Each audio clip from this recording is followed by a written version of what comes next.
DJ Powell on the beat. Masyado na maingay ang inyong kaululan, baka pwede na makasabat. Handa kong umarap, habang nakangarat na malaman nyo namang lakat. May katapak, hilig yung magala nang taisa din nyo naman bakurang, kaya dinala amoy ang kanila sariling baho. Kakadiri na para mga galising aso na nagtutusino yung mga bala. Lahat naman kayo isang bagsakan na tunog lang, kaya nakalilito. Mga kritiko na balibalitang nagtataasan daw ang mga libido pagdating sa tirahan. Kahit puro mura asigaw lang naman nalaman ng mga liriko. Mga trying hard at wanna be na feeling putsch, kala mo may sapin ng espiritu. Isa lang doon mo bang pinagkuyakan yung sige iyak, tangin ang lecheng to.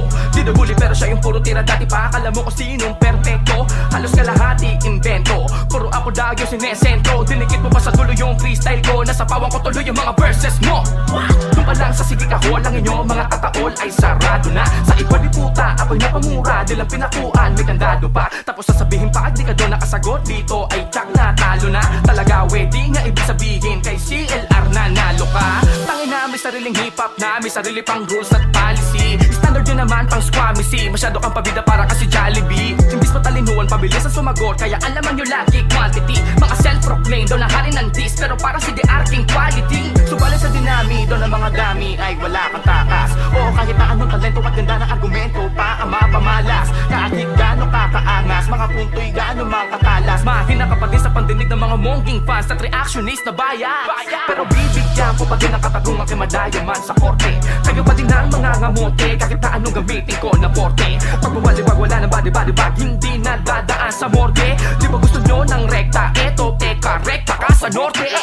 Rap game na walang rap skills, palibasan din nyo kaya daming dahilan. Ang goal ng mga puta ay sirain ang imahe na kalabang kahit na hindi nung nila galingan. Wow, talagang pang-isip para ang rason. Mga sumbong ko yan naman ng federasyon. Yan ba ang mentalidad na papamanan nyo sa mga sunod na henerasyon? Katulad ngayon ng ginagawa nyong pag-recruit ng mga baguhan. Mga batang gusto lang sumulat, madinig at makilala, tas sasalin nyo sa rambulan. Kahit maganap naman ang sasabay, sa aming sulat tayo pupulutin di sa kangkungan. Di ba hinuhugot nyo si Six Threat? Kami din naman nilo ni Idol nyan. Speaking di ba, otang ina, nananahimik si Looney. Pero di namin yun na walang tamang basihan. Ngayon mo sabihin di ka bully, ha? Alam ko na, puro nauna, puro lang ko na parang usi. Di ako kung di ikaw ang dapat pag humanita, isipin ko ehemplo ka mabuti.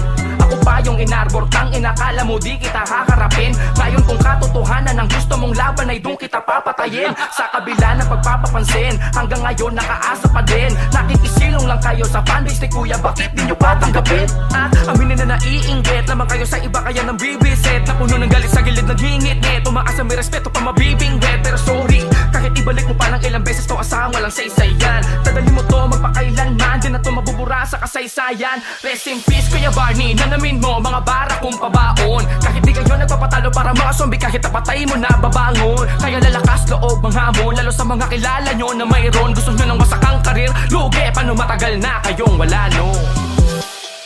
Ano? Lugi Liado pala ako dito. Ano magagawa ko? Salbatuta na yung mga yun. Smugglers lang ako.